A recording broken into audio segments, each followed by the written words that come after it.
एक बैच में बच्चा आता है जो मान लेते हैं तैयारी में बहुत ही खराब है, वो 100 नंबर से कम वाला बच्चा, 50 नंबर वाला बच्चा, उसके लिए क्या स्ट्रेटजी होनी चाहिए कि उसका जो मान के बैठा यार जेई एडवांस मेरे तो प्लेबुक में नहीं है, अभी मेरे को जेई मेंस जो हम लोग कह रहे हैं एक्चुअली।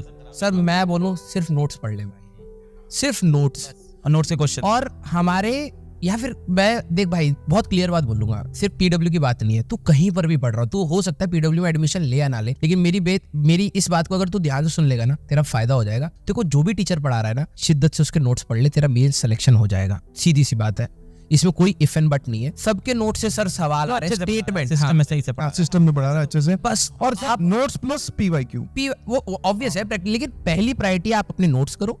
हमारे इतने पीवाईक्यूज आ चुके हैं सर कि अब आपको एक्स्ट्रा एचसी वर्बा एक टाइम होता, अब जरूरत ही नहीं है, आप रेलिवेंट सवाल लगाओ अपने पीवाईक्यूज के, वो करो और डीपीपी टेस्ट, बेसिक सी चीज सर, आराम से सिलेक्शन बहुत होता है। प्रेडिक्टेबल सा पेपर, बहुत प्रेडिक्टेबल है सर, बहुत मतलब रोटेशन के आप अगर वो क्वेश्चन फॉर्मूला बेस्ड पूछ रहे हैं, मोमेंट ऑफ इनर्शिया डायरेक्टली पूछ रहे हैं, तो लेवल क्या है, गिर गया ना सर लेवल। अब वो एप्लीकेशन तो पूछ ही नहीं रहा, वो तो सीधे फॉर्मूला पूछ रहे हैं। पेपर भी देखो तो ऐसा लगता है कि सारे देखे हुए रिपीटेड पीवाईक्यू क्वेश्चन। ओम सर आप जवाब दीजिए, सेकंड ड्रॉपर है इनको, इनके लिए सेकंड ड्रॉपर के लिए थोड़ा कठिनाई तो है भाई, तैयारी तो जनरली इस कैटेगरी में इंजीनियरिंग वाले में सेकंड ड्रॉपर बहुत कम परसेंटेज होती है, 5% बच्चा होता है, बहुत कम होती है। बट हाँ, जैसा कि मेरा जो इसमें ओपिनियन है, आप इसमें ऐड कीजिएगा प्लीज।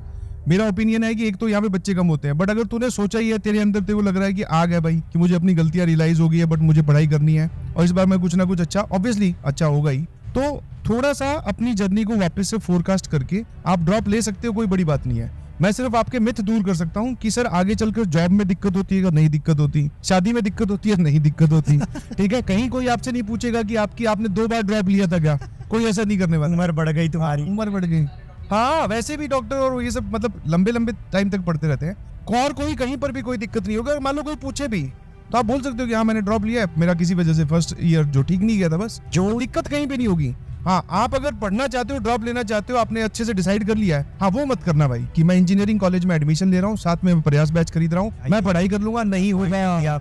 इंजीनियरिंग कॉलेज में नहीं होगा, क्योंकि इंजीनियरिंग कॉलेज कम से कम एक चीज तो एंजॉय कर ले जिंदगी में, वो 4 साल तो एंजॉय कर, वो तो मैं खुद सजेस्ट करूंगा, ठीक है। घर पे बैठो, कमरे के अंदर अपना स्टडी टेबल तैयार करो, वापस जुड़ जाइए। बट आपने सोचा है कि नहीं सर मैं इंजीनियरिंग कॉलेज में जाना चाहता हूँ, कोई गलत डिसीजन नहीं है, आप जाइए, फिर आप वहीं पर अपनी आगे इंजीनियरिंग परस्यू कीजिए, प्लीज ये दोनों मिक्स करके मत कीजिए। सेकंड ड्रॉप वालों को एक चीज और ख्याल रखना पड़ेगा कि भाई तुमने क्लास 12th के बाद पेपर दिया, 1 साल गैप करके पेपर दिया, तो आखिरकार तुम ऐसा क्या करने वाले हो कि तुम अपने सिलेक्शन के योग्य हो सकते हो। क्लियर बात है, इसके अलावा सिलेक्शन का कोई तरीका नहीं है। वैसे अब जो गलतियां आप रिवाइज कर, मतलब अगर आप गलतियां रिवाइज करते रहोगे तो 2-4 साल और लग सकते हैं, लेकिन अगर तुम क्लियर हो कि ये फलानी चीज हमें नहीं करनी और वो तुम्हें अपने हिसाब से ज्यादा बेहतर पता है, मैं यहाँ से ज्ञान दूंगा, तुम्हारे दिमाग में स्ट्राइक नहीं करेगा, न्यूरॉन्स फेंक के बाहर मारेंगे।